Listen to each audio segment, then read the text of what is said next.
What's up, everybody? Welcome back to Saturdays in the SEC, episode 86. Continuing on with our 2023 SEC previews tonight, we're getting towards the end as we really reach the midpoint in fall camp.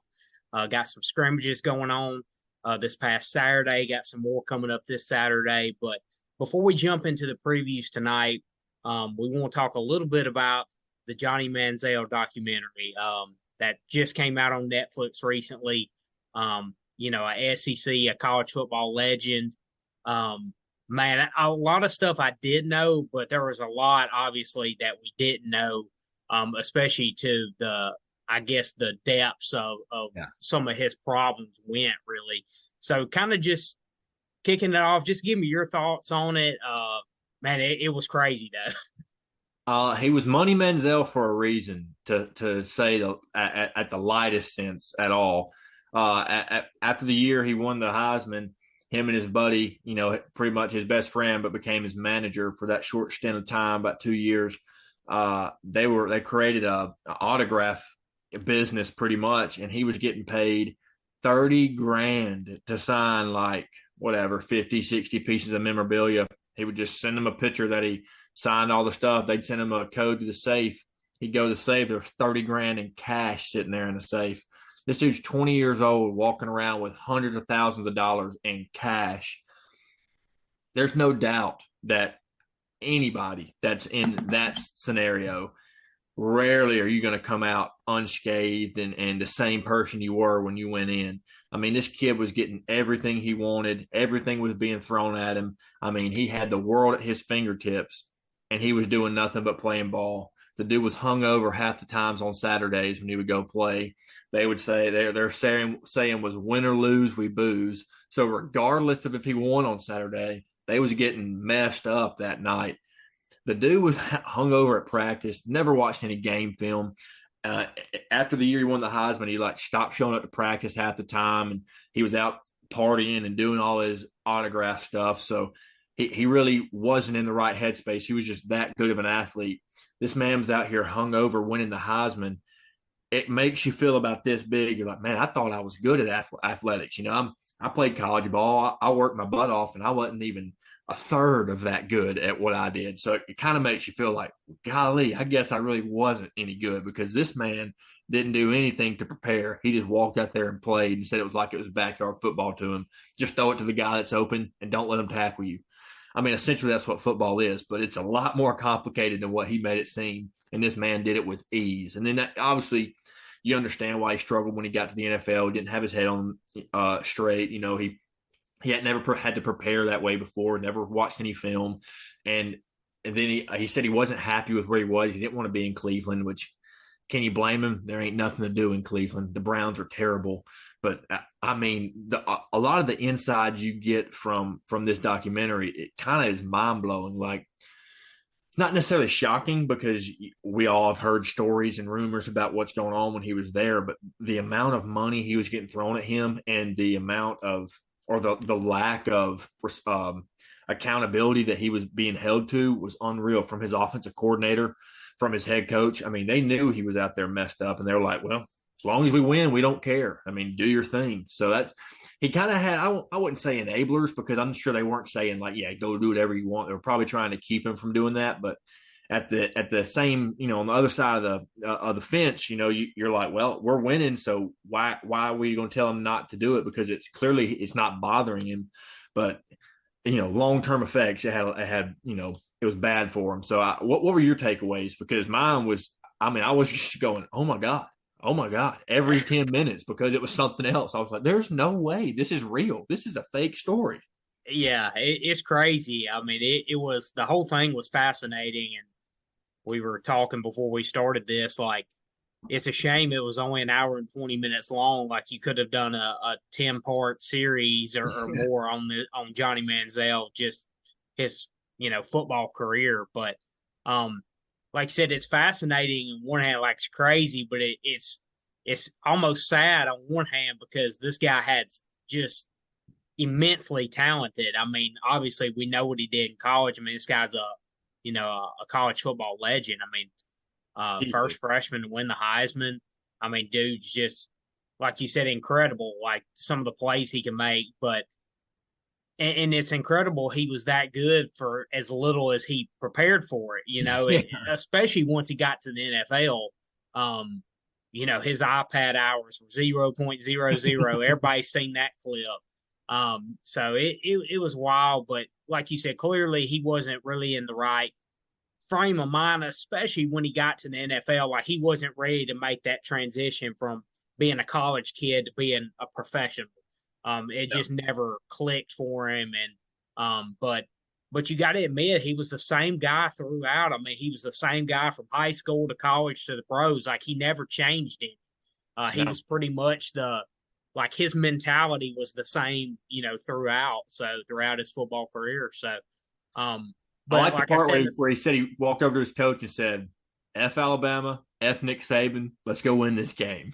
yeah, and really too, that's he was on the rise then, but that's the game that really put a rocket launcher on his back. I mean, Oh, that game won the Heisman Trophy, and it was just up from there. They were already riding a bunch of momentum coming into that game, but them pulling off that, and especially where Alabama was at the time. I mean, they were going for back to back, had just won 2 out of 3 at that point, so ended up winning it that year. That was their only loss. So, um, but yeah, that game really just it made him from like, hey, this is a really good player to a legend, and then he just went from there. So, yeah, it was fascinating for sure. But I left kind of like disappointed yeah. in the sense of like, man, I wish like what could have been, Yeah. like if he had been in the right, headspace. But I will say this: it does seem like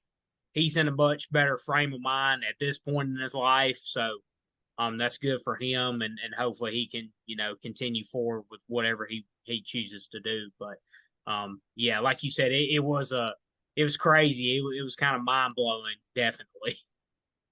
I wish I had 30 grand every other week at 20 years old in cash. That'd have been Yeah, nice. and that kind of confirmed what we already knew. Like obviously this was pre NIL period, so we knew a lot of these big time athletes like that were making deals, with with friends as managers and behind closed Yeah, doors, and Johnny Manziel wasn't the first guy going signing autographs and getting cash in a safe. He wasn't the first one to do that, and he wasn't the last one to do it either. no, so no, I mean that just kind of that part didn't really surprise me because it kind of confirmed what we already pretty much knew.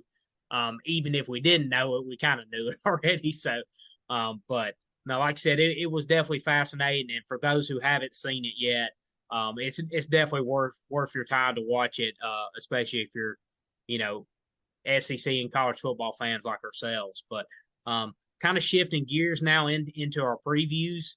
Um, and I want to say this first. I feel like, with our SEC previews, like we always take a positive, you know, approach to each team, Right. because I mean, this is the preseason. Like, this is the time where everybody's expectations are high, everybody's record 0-0. And really, I mean, with Auburn and Vandy, these are two teams that you could say are kind of, rebuilding. But Mhm. I'm going to continue to take that positive approach because not to spoil anything, but I think both these teams are going to surpass what their over under win totals are this year. So if I'm a betting man, I'm gonna bet over on both of these win totals, and we'll get into that in a bit. But Carden, I got to lead you off with this. We're leading off with Auburn, but just kind of just laying it up to you here. But just kind of what's your thoughts or what's your expectations for Hugh Freeze in year one at Auburn? Definitely need to build on the momentum that they had the last few weeks of the season. When Cadillac took over at the helm, it's a completely different team that was on the field, a completely different product on the field. Their energy level was different. They were bought in. They wanted to be there. They were excited to play. They didn't care about the outcome. Obviously, you knew what the season was at that point. Your coach had just been fired. So the momentum was building. So obviously, you need to stick to that. But I'm kind of getting a little nervous about the quarterback battle. If you got three, you ain't got none. And it's what they always say. And he said that Hugh Freeze was asked last week, who's going to be your quarterback? And he said, well, if you'd asked me yesterday, I had my mind made up. But then today, I got to go back and watch the tape because, my mind's not as made up as it was. Now, I still think that it's going to be Peyton Thorne's job. I think he's going to be QB1 when they trot out their game one. But apparently, Robbie Ashford and Holden Garner are making it a harder decision to name Peyton Thorne QB1. So that's a positive. Obviously, there's competition there. Competition makes everybody better, and it's good for the future. Holden Garner's putting in work. He's looking good. He threw 2 touchdown passes in their scrimmage the other day. No, none of the quarterbacks turned the ball over. If they did, it wasn't their fault. They evaluated that, and it was on the receivers. They said the receivers were lackluster at times, slow on breaks, didn't run the right routes, things like that. So it's a positive for the quarterbacks right now. And then Jarquez Hunter was back at practice last week. He missed, I think, 3 or 4 practice days. He was back out there. So that's also a positive. With the things and the scandal going around him, I do think that he's probably going to be suspended a game or two. If he is, that's obviously he might be out for the Cal game. We still have yet to hear anything on that, but it's good news that he is in practice in Auburn gear with the team. That is positive news. He is going to be part of this team this year. That's the biggest thing. That was my biggest concern going into this year after all that news broke, because without him, our offense loses a big part of the offense. So that is necessary. So I'm happy with that. But I'm looking forward to the secondary and seeing how much better they're going to be.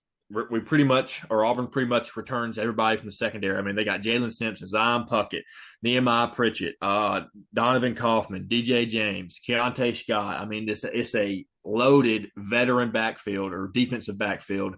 They played a lot of ball together. So they went to the portal and got a couple of guys, but they're going to be strong. They got Weston McGriff back. This is his 3rd stint there.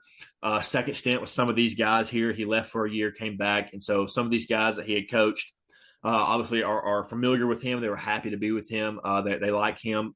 From all the reports that everybody likes him. He's known as Crime Dog. So all the players were happy that he came back. And obviously Zach Etheridge, Crime Dog's coaching the DBs.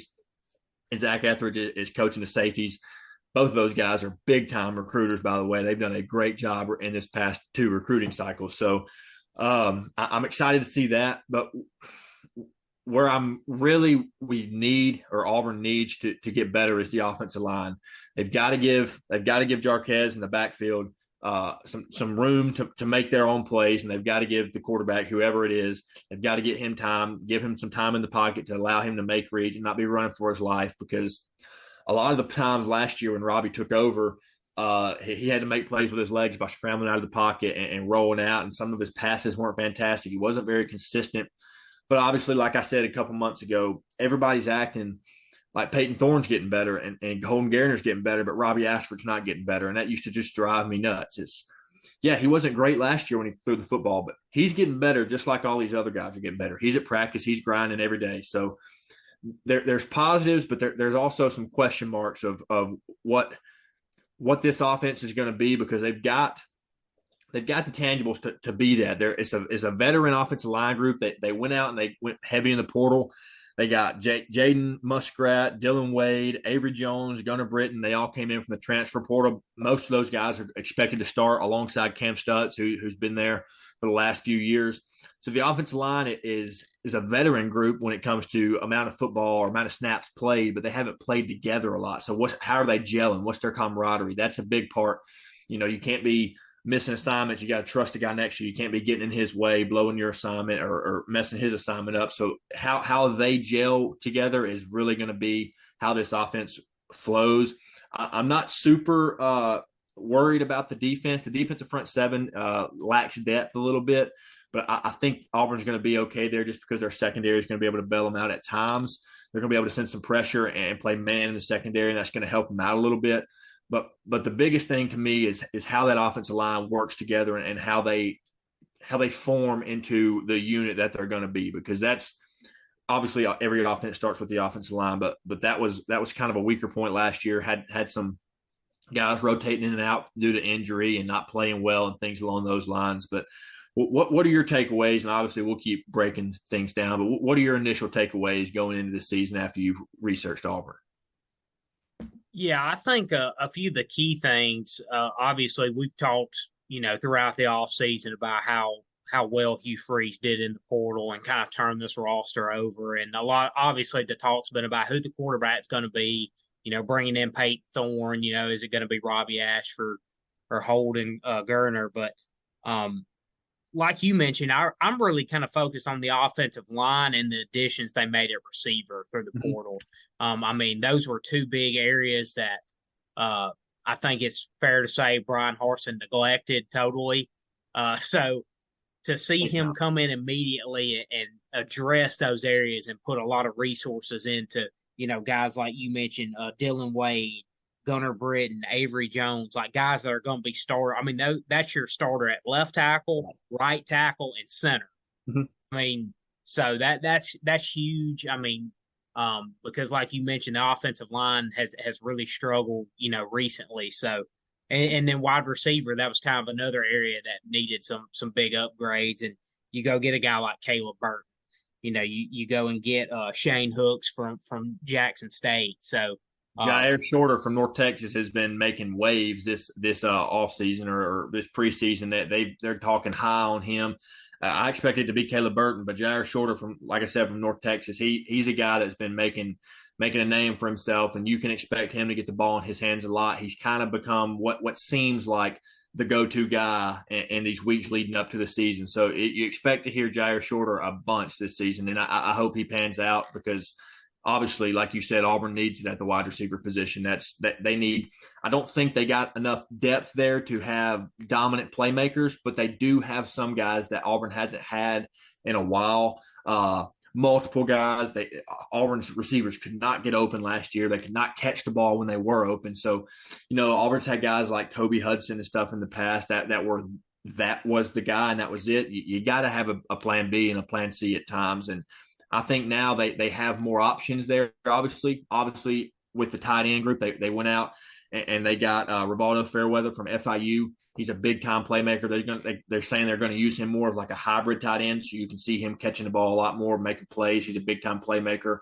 And then obviously it's a deep tight end room with Tyler Fromm, Brandon Frazier, and Luke Deal. They've all played a bunch of snaps or all played a bunch of games for Auburn. But Rivaldo Fairweather, that's a big time get for Auburn, especially in the passing game, coming off the end and using him as a big body guy. So I'm excited to see how they use that. And there's where Auburn's talking about using multiple tight end sets. So I'm excited to see how that's going to look and how they're going to use Rivaldo Fairweather, especially to open up that passing game a lot more and not just rely on one or two receivers. Yeah, that was really one of my favorite additions for Auburn's offense. Like you said, he's kind of a guy they can utilize in the passing game, a little bit different skill set than some of the other tight ends they have in that room. So I think he complements them well. And that's probably one of the stronger rooms on the team just due to the experience. And you add a guy with that kind of skill set, to that room also. So I'm really excited to see what he can do. But the depth and the talent that they were able to add through the portal. I mean, we mentioned, 5 or 6 potential starters just on the offensive side of the ball there, which is. They really struggled a year ago. Like you said, they're really run heavy. I think they were 18th in rushing yards per game. But obviously, passing wise, they were 118th. They, averaged less than 25 points a game. So, total yards, they were 72nd. So kind of middle of the pack there. But, and if it is Peyton Thorne, if he does end up being QB1, I think you look at his 2021 season at Michigan State when they were really successful running the ball, he was much better. When they didn't run the ball very well last year, he struggled more. So I think that, like you said, that's key for the offensive line to be able to gel because Auburn does have a really good running back room. So if they can kind of be balanced and put, just hypothetically, if it is Peyton Thorne, like I said, we feel like it's going to be ultimately. So if it is him, it really goes for all of these guys, but putting them in manageable down and distances with a strong run game and a solid offensive line, that's going to be key for them. Like I said, Peyton Thorne really had a lot more success in 2021. He had Kenneth Walker in the backfield, which helps, but I think Jarquez Hunter's due for a big year. and there's some really solid depth behind him too. So I think they're going to be really strong in the running back room, and like I said, if they can get the offensive line to gel a little bit, I think it's going to put them in much more manageable situations, and then that's going to carry over to the defense as well. I mean, statistically, Auburn's defense wasn't really that great last year. I think you got to look a little bit deeper though and say, hey, like if our offense can, if our offense can be more balanced, convert more on third downs, um, you know, get us better field position. Even if we do have to punt the ball, try to pin the other team back a little bit. That it's complementary football. That's going to help your defense as well. So I think sometimes those numbers get skewed a little bit because I think Auburn has a better defense than what the numbers show from a year ago. So they were just on the field 80% of the game. Exactly. Yeah. I mean, there was a lot of 3-and-outs. Especially in some big games. Like the Georgia game was kind of close early, but man, when they got a couple 3-and-outs in a row, it wore the defense out quick. Mm-hmm. So if they could have been able to turnover differential last year, gotta be better than that. Yeah, you make a great point. That was actually one of the worst marks in the country. A lot of turnovers, especially early on or the middle part of the season. So obviously that's putting your defense that much more at a disadvantage. So, like you said, I'm not too concerned with the defense. I think, like you said, the front seven should be pretty solid. Maybe not as much depth as you want, but the secondary, like you said, is very, very experienced. These guys have played a lot of football together, so I'm expecting some good things out of them. And I think in turn that'll help the front as well. But yeah, I do think the defense is better than what the numbers show. I expect their offense to be more balanced this year. And I think the additions made through the portal, especially on the offensive line, are going to help tremendously this year. Yeah, absolutely. Auburn was the number 8 transfer portal class this past year. So obviously that's big. They got some guys on the defensive line as well. They got Justin Rogers from Kentucky, Lars Johnson from Purdue, Mosiah Nasili Kite from Maryland. Marcus Harris returns, Jason Jones returns. Like Keldrick Falk is the big freshman that they flipped on signing day from FSU, flipped into Auburn. So he's expected to play a lot. They said that expectations were high for him, and they were kind of just doing, just throwing him to the wolves, and that he's done nothing but show out this whole time that he's gotten his opportunity. So you can expect to see Keldrick Falk play a lot this year. He can drop back into linebacker as well, come off the end. So I expect him to be D end. That's what they're saying, but also drop back into linebacker at times. But another name that's hot out of fall practice so far is Eugene Asante. He's a senior, came from North Carolina last year. He's making waves for himself. He's probably established himself a starting spot in that linebacker crew.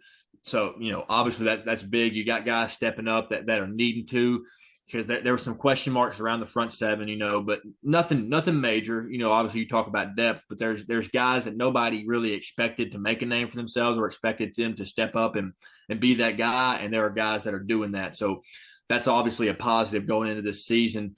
Now, again, it's the first season. I'm not expecting anything. I'm not expecting catching lightning in a bottle this year. I don't think that Auburn's got the talent. Depth-wise, I don't think there's enough talent or depth of talent there. I think it's the same when we've talked about some other teams this year. So in the previews, I'm not as worried about the defense. Like you said, I think that they're going to be okay. Some of the transfer additions that they got, that there's some older guys, but could be a problem in the next 2 years because a lot of these guys on defense are old, and so they're going to be out of there, and there's not a lot of depth there, or not.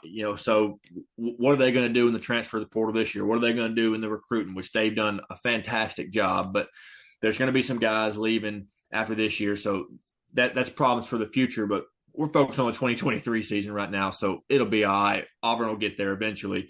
But the schedule for Auburn is always tough. I mean, this is the last year in the West. The West is obviously the best league in college football. The SEC West is. So they've got to go to some places. They host some teams. They get to host Georgia and Alabama this year. Their 2 toughest games. And their next 2 toughest games, they go on the road to Texas A&M and LSU. So, splitting those 4 games, home and away, it definitely helps out. You're not having to face all those guys on the road. But I just, man, you go Texas A&M, and then you don't get a break until you play Vandy. And Vandy's going to be no slouch. They're not going to be the Vandy of the last few years. They're going to be a lot better. I think they may, repeat what they did last year, 5-6 wins maybe. But this is a brutal schedule. You do get a bye week after Georgia, so that helps right before LSU, or excuse me, after Georgia right before LSU, the October 7th weekend that they get a bye week. So comes at the right time, but then, man, you got LSU, Ole Miss, Mississippi State, Vandy, and Arkansas all in a row after that, and you travel to 3 of those 6 places or 3 of those 5 places. So it's going to be it's a backloaded schedule for sure.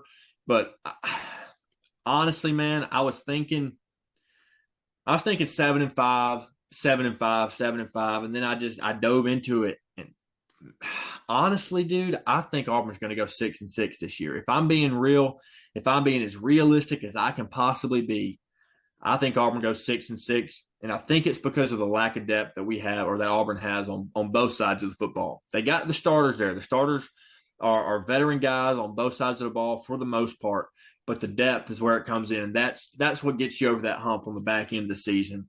Auburn does not have the depth this year, and I'm thinking, maybe the Arkansas game is the only toss-up game I really feel like. All the other ones I feel pretty confident about a win or loss, but that Arkansas game, just because it's late, anything can happen that late in the year. You don't know what injuries are going to be like for Arkansas. You don't know what injuries are going to be like for Auburn. But if I'm being honest with myself, the whole time before we did this preview on Auburn, I was thinking 7-5 for sure, 7-5 for sure. But realistically, looking at this and diving into this, I just think that Auburn's going to go 6-6 because Robbie Ashford's going to play some. Whoever becomes the quarterback, I don't think they get a hold of that quarterback position and play every single snap all year. Robbie Ashford's going to have some packages in there. You can't have a guy with that type of athletic ability and the way that he uses his legs and not use him. I think it'll be more red zone type if I had to guess. But, man, it comes down to the lack of depth that Auburn has. And I'm just realistically, I'm thinking 6-6. And that's not terrible. You're going 500 in Hugh Freeze's first year after Auburn's had back-to-back 7-loss seasons, the first time since the late 90s. I think 98, 99, or 99, 2000, somewhere along those lines was the last time that Auburn lost 7 in a row twice or back-to-back years. So, man, it's going to be harder than what people are talking about. There's a lot of hype around Auburn to win 7, maybe 8. I'm just not buying it, man. I wish I could buy it. I would love to buy it, but I'm just not. I can't do it. I think that they're going to go 6-6. I want to hear yours. You're about to buy 7-5 because I'm about to sell it to you. I'm selling you 7-5. No, but you're right though. I mean, obviously their schedule's always extremely tough. Anytime you're in the West, it is. I will say this: the only real difference this year with Auburn's schedule is their Power 5 opponents not quite what it typically is. Right. Like you've played Penn State the last 2 years, you played Oregon a few years ago. Like typically Auburn's played that top 10, top 20 kind of premier, non-conference game. And this year going at Cal, that's a much favorable matchup, than you typically would have. So I think that's a game that instead of it being a toss-up or maybe a loss, I think that's a win. So breaking it down like this, I think there's 5 games that I count as for sure wins. Mm-hmm. I mean, obviously the UMass, at Cal, even though, I mean, that's, going across country, it's a 9:30 kickoff. I mean, that's not the easiest thing in the world, but Auburn's more talented than Cal is. So I'm giving them that one. And then Samford and New Mexico State in November. So and Vandy at Vandy. I'm giving them that one. I just think Auburn's clearly more talented than those teams. I think that's a very fair assumption. So I've got them at, say that's 5 wins right there. If you want to say, okay, teams they're clearly not better than, but they could beat. But Alabama, Georgia, LSU, and A&M. That puts you at 5-4. Mm-hmm. So to me, it really comes down to three toss-up games to kind of determine which way this swings. And that's Ole Miss, Mississippi State, and at Arkansas. And two of those three are at Jordan-Hare Stadium, so Mm-hmm. that's going to be an advantage. So I think they end up winning two of those three. They may win both the ones at home. I could see them. I could see them going to Fayetteville and getting a win. You never know what Arkansas is going to be at that point. They've got defensive questions. Obviously they're a good offensive team, but defensively, we don't really know where they're going to be at that point. And the same with injuries, and we don't know about any of these teams, but I think those are favorable games for them. So I think out of those three, I think they end up winning two. I'm like you; it's teetering back and forth. I could see 6-6, I could see 7-5, but I don't know. I think they're gonna. That's how Auburn is, man. If they can ever get off on the right foot, man, and if they can kind of make it through that middle part of the schedule, they usually seem, if they can kind of keep the momentum through there, they tend to pick up fire a little bit. Mm-hmm. You've seen it in the past. Obviously, I don't think they're going to be to the level of like a 2013 team did or a 2017 team did, but they started off well. They kind of weathered the storm through the middle part of the season, and then they were able to turn it on late in the year. So, like I said, don't think it's going to be to that extent, but I could see something similar happening. The recruiting is going extremely well, better than anybody thought at this point. And who knows? They get out on the field, and you're like, okay, they're kind of playing a little bit better than we expect, and the momentum just kind of grows from there. Like you've seen it happen before. So, I'm not expecting anything crazy, but I think 7-5 is doable. Like you said, the difference between 6-6 and 7-5 so close, Oh yeah, especially with this kind of schedule. But I'm gonna lean with 7. Their over unders at 6.5, so I'm gonna go slightly over. I'm gonna go 7-5, and obviously pinned in a bowl game. It's too early to predict. That. I think max ceiling set is 7-5, but here's my thing. I think Auburn starts out 3-0. I think they beat UMass Cal and Samford. Then I think they drop the next three at Texas A&M, Georgia, and at LSU. Everybody's bought into Hugh Freeze right now. Every single person, every fan, every player, every recruit, every coach, they're bought in. You lose 3 in a row, it's a lot harder to get the guys to buy in. So then you go and you got Ole Miss and Mississippi State, 2 games that you very well could win, but also 2 games that you very well could lose. You lose 3 in a row with, like I'm thinking that Auburn's going to, with Texas A&M, Georgia, and LSU. And then you go to Ole Miss. Going to be a tough game. Lane Kiffin's going to have them boys right. Just say you lose that one. That's 4 in a row you've lost. That's going to make that Mississippi State game so much harder. Obviously, they're going to want to get back on the right track, but how is the buy-in? How is the give a damn? You know what I mean? Like, is it going to be the same as it is week 2, week 3? That's my only thing. And if you lose 4 in a row to Texas A&M, Georgia, LSU, and Ole Miss, that Mississippi State game becomes so much harder to get back in the win column. Because once you get on that downhill slope of losing, it's so much harder to get back in the win column. And then I think you do again against Vanderbilt, but then you got to go back to Arkansas, and it's at Arkansas late in the year. Again, anything can happen. That's my toss-up game. So I think Auburn beats UMass, Cal, and Samford. I think they lose to A&M, Georgia, LSU, and Ole Miss. I think they beat Mississippi State. I think they beat Vanderbilt. Toss-up between Arkansas.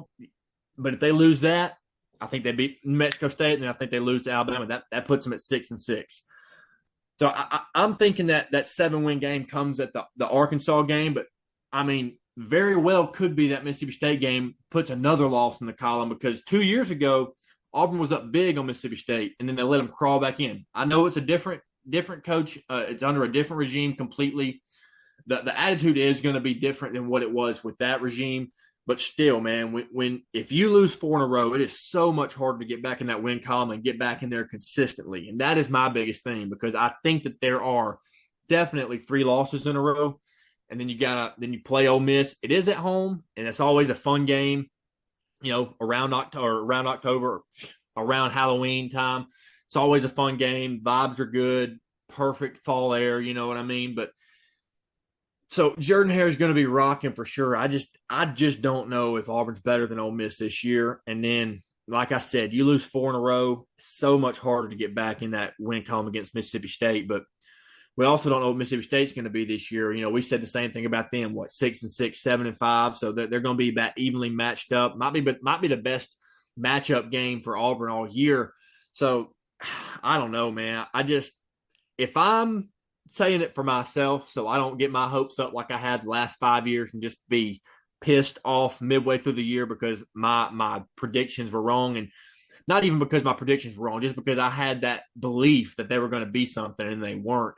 I'm just not doing that to myself this year. And so if they do pull out 7, I will be over the freaking moon. But I hate saying this because I hate it with everything I got. But I'm just 6-6 just seems real to me, way more than 7-5 does. And if you'd asked me 2 weeks ago, I was dead set on 7-5. But now, man, I think Vegas has got it right on the nose, man. I think it's 6-6. Yeah, I mean, that's the beauty of the SEC, You're and right. especially this year is like the margins are so thin. I mean, the margin between 8-4 and 6-6 is like paper thin. I Five mean, plays. yeah, I mean it really is. So, and to me, I feel like especially this year, you look at the middle to bottom of the league is so evenly matched. Like, I mean, I just I look at like Ole Miss, Mississippi State, Arkansas, Auburn, like those teams to me are like not that much different.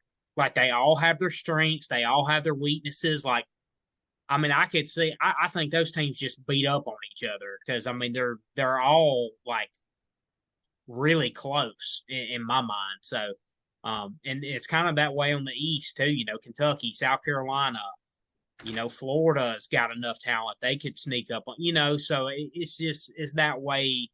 Throughout the conference. But so yeah, I'm excited to see where it goes. I mean, there's a lot of games on here I could say I think like definitively, oh, that's probably going to go one way, but you just never know. So we really won't know until September 2nd till the teams come out on the field. So, but I'm gonna lean with 7-5, and that's my I hope you're right, man. I I mean, hope that's you're my right. neutral glasses, honestly. I mean, that's just what I think. I do think any way you want to slice it, they're going to be a little bit better than people expect this year. Like nationally, I think Auburn's going to I don't want to say like really like over surprise, but I think they're going to slightly maybe outperform what people would expect. Just looking at from a broad sense. I agree. Uh, Moving on to Vandy, man, what's your thoughts? Because I wasn't high on Vandy at all. I'm not saying I'm high on them now, but I think they're going to be better than what I expect them to be and what a lot of people expect them to be this year. They returned their coordinators. Both of their coordinators returned. There was for 4 straight years they had new coordinators every single year, so that's big. Keeping the same system on both sides of the ball. Some guys returning. I believe they returned 8 guys on offense, 8 on offense and 7 on defense. So they're returning a lot of guys. It's a lot of the continuity staying the same. That's a big part of obviously taking that next step as a program. Clark Lee said that he expects them. The standards no longer just show up and be there and do your job. It's now you got to go win some games. You got to take that extra step. You got to go that extra mile. And now it's time to put the process is there, and everybody's bought into the process. Now it's time for the works to be done and for you to get some results. Now it's time for the results to come. What the process is there, everybody's bought in. Now results have got to show, because without results, it all means nothing. So I think Clark Lee's done a great job getting that team, where it is now, because I believe they've only had since 2013 was the last time they had a 6 or 7 win season or something along those lines. They've been absolutely atrocious. Yeah, they won 7 games in 2013, and the most they've won since then is 5, and that was in 2018 and 2016. So they're getting better and better. But 2020 or 2019, 2020, 2021, they won 2 to 3 games. So they got better last year for sure. But I think they're going to be about the same as last year, about 5-6 wins. But anything can happen. What are your main takeaways this year? What are you looking forward to for Vandy, and what do you think is going to make them separate themselves from last year's team, and what the Vandy we've always thought of when we hear the name Vandy? Yeah, I mean, obviously last year, 5-7. I mean that they're definitely headed in the right direction. I mean, that's kind of my initial take. I like what Clark Lee's done there, just as far as kind of trying to change I guess, the identity and maybe the public, perception of the Vanderbilt football program. Um, Really, one of the first things that sticks out though is they have a legit like high major quarterback, Mm-hmm. AJ Swan. Had a really solid freshman season when he got to play. I'm expecting some really good things out of him, not only this year, but the rest of his college career. I think, I mean, this was a guy that was a pretty highly recruited, kid coming out of high school. I mean, he was a 4-star, quarterback out of Georgia. So, um, Vanderbilt's got a solid quarterback there, a legit guy. A guy they haven't had a guy really like this in quite some time. So they have a quality backup too in Ken Seals, who's played a lot of football for them. So, um, so overall, I mean that's the initial take is just they have a high major quarterback that is going to give them a chance to compete in some games. And then they have a really strong receiver in Will Shepherd. This guy's a really really solid player. I think they're going to have a really good connection this year. And then they return quite a few starters on the offensive line. I think all 5 guys started at least multiple games for them last year, and I think 4 of the 5 started at least 7 or 8 apiece. So they do have some pieces to build around. Even though they're not as talented as a lot of the other teams in the league, but as I said, in the opening, I think they topped their over under win total. It's 3.5. I think that's a little too low. And I may have a little bit of a bold take here. I think they go over 3.5 in their first 4 games. I think they go undefeated in the non-conference. That's You my think they beat Wake prediction. Forest? I think they beat Wake Forest. I really do. The reason I say is they played them fairly competitive last year. Mm-hmm. Sam Hartman's not there anymore. He's You're at right. Notre Dame. So I don't know if they win that game, but I think they have a better chance than people maybe think they do. Do you So think that I'm gonna go. Vandy's 3 touchdowns better than last year, or do you think that Wake Forest is 3 touchdowns worse than last year without Sam Hartman? I I think think it's the latter, if I had to say. yeah. I'm gonna. I think it's a little bit of both. I think Vandy overall as a team. I don't know if you'll be able to really tell it in their win loss record. Like you said, I think they're going to be pretty similar, win loss wise to a year ago. But I do think they're going to be improved. I think another year of AJ Swan, him really getting the total reins this year. But yeah, I'm gonna go a little bit of hot take. I think they upset Wake, and Okay. I think they win their first 4, and Nashville's absolutely rocking when Kentucky comes in on September 23rd. I think So they beat Kentucky back-to-back years. They got Kentucky and Florida last year at the back end of the season. I don't know if they beat I don't Kentucky think because they do. I'm feeling better about Kentucky this Right. year. But I think they could beat Missouri though. Yep, I I think agree. that's their one SEC game. Like that's the one you would feel best about them Mhm. winning. Kentucky they could win. I mean that they would have a better chance probably than a Georgia or Auburn, Ole Miss, South Carolina like team. But um, I would say Missouri would be the best shot at that. Maybe Florida again. They beat Florida last year. You really don't know what Florida's going to be yet. So Trash. That's what they're going to be. I mean, that's one they could get. So, I think there's an outside chance they could go bowling this year, but I'm probably going to side with 5 wins. I think they probably go 5-7 again if I had to lay a number on it. But I would put an outside shot. I would say maybe like 20% odds they could go 6-6, but I'm probably leaning to 5. I guess maybe 4, but I think they probably sneak out 5 in my opinion. Their defense has got to get better. They return a lot of guys, a lot of older guys, but you look at their last year rankings, they were 122 in total defense. They were 127 in passing defense. They just got absolutely lit up in the secondary. They were 95th in rushing defense and 124th in scoring defense. So they just could not keep people out of the end zone last year. People threw all over them. People ran all over them. They do return some fifth-year guys, and Nate Clifton, Davion Davis, and Christian James on the front on the defensive line. They got Anais DeCosmo. He's a fifth-year guy as well. He came from Stanford, so they went to the portal as well to fill some roles. So that there's a lot of continuity coming back. Like I said, with the coordinators, and they're returning some guys on both sides of the ball. But when you're returning mediocre, you're probably going to stay mediocre. And if you get any better, it's just going to be a little bit better mediocrity. You know what I mean? I just don't think that these are the guys that can get in there and win multiple games. I think you're right. I think they beat Missouri. I have them down here beating Missouri. I have them beating Hawaii, Alabama A&M, UNLV, and Missouri. And the rest of them I have them chalked up as L's. I just don't see them going into the swamp and beating Florida. I'm not high on Florida. We know I think they're only going to have 4 wins this year. We covered them, the second team, I believe we did, or second week of the previews. But I do think they get Missouri, and then you get Florida right after that. But go into the swamp, and then you get Georgia, Ole Miss, Auburn, South Carolina, and Tennessee. They're not better than any of those teams. When you just look at the roster, they're not better than those teams.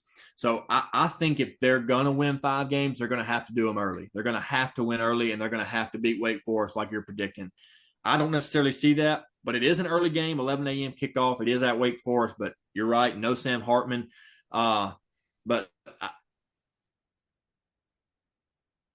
I'm thinking it's going to be about 5-7, 4-8, 5-7, but realistically, it's probably going to be about the same as last year. I think, like we talk about with Mississippi State and like we talk about with Florida, it's going to be a different product on the field, but the end result is going to be about the same. You know what I mean? There's 2 ways to skin a cat. There's 2 ways to be a piss poor football team, and I just don't think that Vandy is going to be that team this year that gets over the hump of 5 games. I don't see him getting bowl eligible. It could happen. You know, I'm wrong all the time. I don't like to admit it, but I'm wrong all the time. But I don't think I'm wrong about this. I think Clark Lee's steering them in the right direction. Obviously, you know, the previous years they won 2 or 3 games. So last year, building on something, you just got to keep that momentum going. You got to keep building up. And Vandy, we've seen them when James Franklin was there. You know, they can be competitive. They can win 7, 8, 9 games, you know. But I just don't think it's with this group of guys, and I don't think it's this year. Like I said, they're returning a lot of the same guys, and rarely does that turn out to be a completely different product. It's happened before. We've seen it a bunch, but, well, not a bunch. We've seen it at times, but it rarely happens in the SEC because the same teams that are really good are returning the same really good talent or replacing it with really good talent. And Vandy's talent is not really good, and their depth is especially not really good. And it kind of sounds like we're repeating ourselves when we talk about depth, but that is one of the most important, if not the most important thing to be competitive and be dominant in this league is you've got to have depth, and you've got to have a bunch of guys rotating in there, keeping the guys fresh. But when you're putting a new guy in there for your quote unquote superstar, you're not really missing a beat because they're superstar B instead of superstar A. Yeah, you made a really great point with Vandy's defense. I mean, their defense has just gotten lit up for the last, really probably since 2013, I guess. Yeah, but yeah. looking at their last 3 totals here, 37, 36, and 36. So I kind of rounded there, but so those have been all almost dead last in been like 115th. Mm-hmm. Offensively, they did make a pretty good jump last year. I mean, they went from 15.8 in 2021 to 24.6. So, if they can get it up closer to, if they can get it up closer to 30 and get their defense not giving up 36, if they can get their defense to only give up 30, kind of get that number more towards zero, kind of washing out, I think they'll have a lot better chance. But like you said, I do think it's ultimately going to end up, about in that 4 and 8, 5 and 7 range. But I do think overall they're going to be improved. I think they will be a better version of last year's Right. team, but it's not going to be a big enough jump to beat those teams you mentioned at the back end of that schedule: Georgia, Ole Miss, Auburn, South Carolina. Teams like that, they're just not going to be, like you said, they're going to get wins. They got to get them early. I mentioned Wake Forest. I think they've got definitely have a better chance this year to beat them. I think that's one they could steal. Um, you know, Games like Missouri and Florida, those are the kinds of games they're going to need to pull out because it gets tough. From October 14th on back. So, but no, I'm excited to see what they can do. I mean, he's definitely got them trending in the right direction. But I mean, when you're in the basement, there's Only only, one way I to mean, go. really, where the program was, like, I mean, it couldn't get much worse. I mean, when you've only won like one or two games and you're an SEC program, I mean, you really won one or two of your bye games.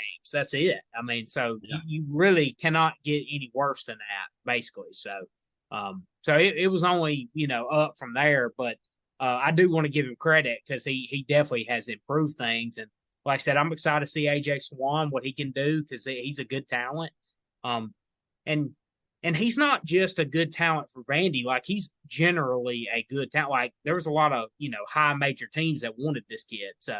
Um, so I want to give him his dues, and I'm expecting some good things out of him. So and Will Shepherd as well. I mentioned him earlier, but I think he's going to have a nice year. I think those two are going to have a really solid connection, and they're going to need to early on for Vandy to get where they hope to be. I just want to thank everybody for tuning in.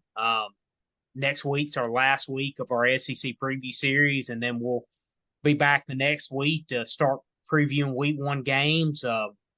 Really excited. Obviously, Vandy plays in week 0, so we'll get a early look at Vandy, see what they can do against Hawaii. I think they're going to absolutely drum Hawaii like they did last year.